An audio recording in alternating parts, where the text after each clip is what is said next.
Okay, ഈ ഒരു question CHSL 2023 question ആണ്. പ്രോഫിറ്റ് ആൻഡ് ലോസിനെ ബേസ് ചെയ്തിട്ടുള്ളൊരു ക്വസ്റ്റ്യൻ ആണ്. ഇതിൽ പറയുന്നത് ഒരു tailor buys lining cloth from wholesale merchant. Okay, cheats him using measurement tape with 5 centimeter longer than normal tape. The tailor offers the customer at a cost price while stitching different garment and uses measurement tape with 5 centimeter shorter than normal tape. Then gain percentage. അതായത് ഒരു Taylor ആണെങ്കിൽ ഒരു item വാങ്ങിക്കുമ്പോൾ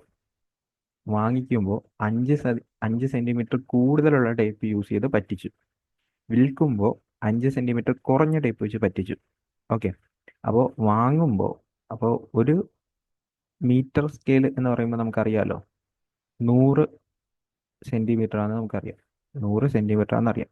അപ്പോൾ വാങ്ങിക്കുമ്പോൾ 5 centimetre കൂടുതൽ വെച്ച് കഴിഞ്ഞാൽ എന്താണ്, നമുക്ക് 100 കിട്ടേണ്ട അടുത്ത് 105ൻ്റെ സാധനം കിട്ടും അല്ലേ.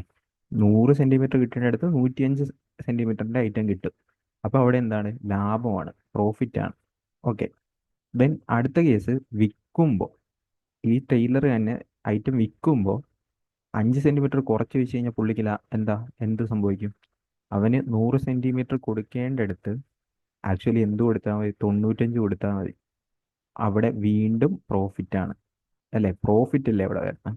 അപ്പോൾ നമ്മൾ ഇങ്ങനത്തെ പ്രോബ്ലം ചെയ്യാനായിട്ട് കോസ്റ്റ് പ്രൈസ് 100 എന്ന് എടുത്ത് വെക്കുക. എല്ലാ കേസിലും കോസ്റ്റ് പ്രൈസ് 100 എന്ന് എടുത്ത് വെക്കുക. ഇനി ആദ്യത്തെ കേസിൽ പ്രോഫിറ്റ് ആണ്. അപ്പം നമുക്കൊണ്ട് 100 ഉണ്ട് 105 ഉണ്ട്. പ്രോഫിറ്റ് വരണമെങ്കിൽ എന്ത് ചെയ്യണം, ഫ്രാക്ഷൻ നമുക്ക് 105/100 എന്നല്ലേ എഴുതാൻ പറ്റുള്ളൂ.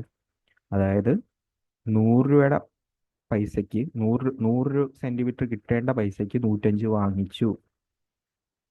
ഇനിയിപ്പോൾ വിൽക്കുമ്പോൾ 100 ഉണ്ട് 95 ഉണ്ട്, അവിടെയും പ്രോഫിറ്റ് അല്ലേ. അപ്പോൾ ഫ്രാക്ഷൻ നമുക്ക് എങ്ങനെ എഴുതാൻ പറ്റൂ, 100/95 എന്ന് എഴുതാൻ പറ്റൂ.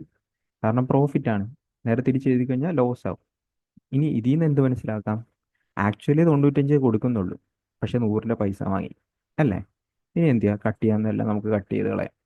ഇതിന് വേണമെങ്കിൽ നമുക്ക് 5 വെച്ച് കട്ട് ചെയ്യാം അല്ലേ. അപ്പോൾ 21/19. ഓക്കെ, ദെൻ നമുക്ക് എത്ര കിട്ടും, 2100 ഡിവൈഡഡ് ബൈ 19. 2100 ഡിവൈഡഡ് ബൈ 19 ആയിരിക്കും ആൻസർ. അപ്പോൾ ഒരു പ്രാവശ്യം പോയി 19 വന്നു, ഇവിടെ പിന്നെ 200 വന്നു. 200ൽ നമുക്കൊരു 10 പ്രാവശ്യം കളയാം, ബാക്കി പോയിട്ട് 190 10. ഓക്കെ, അത് നമുക്കിത് ചെയ്ത് കഴിയുമ്പോൾ കിട്ടുന്നത് 110 ദെൻ 10/19 കിട്ടുന്നത്. അതായത് നമ്മൾ 100 കോസ്റ്റ് പ്രൈസ് എടുത്തുകൊണ്ട് തന്നെ 100നേക്കാളും വലിയ ഒരു വാല്യൂ, ചെറിയ ഒരു വാല്യൂ ആയിരിക്കും കിട്ടുന്നത്.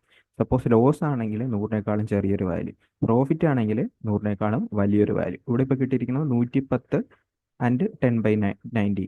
അപ്പോൾ പ്രോഫിറ്റ് എന്ന് പറയുന്നത് എത്രയായിരിക്കും, ഈ ഐറ്റത്തിൽ നിന്ന് 100 കുറച്ച് കഴിഞ്ഞാൽ ബാക്കി എത്ര വരും, 10ഉം 10/19. ഇതായിരിക്കും ഈ ഒരു ക്വസ്റ്റിൻ്റെ ഫൈനൽ ആൻസർ. ഇത് നമുക്ക് സിമ്പിളായിട്ട് ചെയ്യാം. കോൺസെപ്റ്റ് അറിയാമെങ്കിൽ നമുക്ക് എന്ത് ചെയ്യാം, ഒരു ക്വസ്റ്റ്യൻ സിമ്പിളായിട്ട് ചെയ്യാം. ഇത് CHSL 2023 ക്വസ്റ്റ്യൻ ആണ്.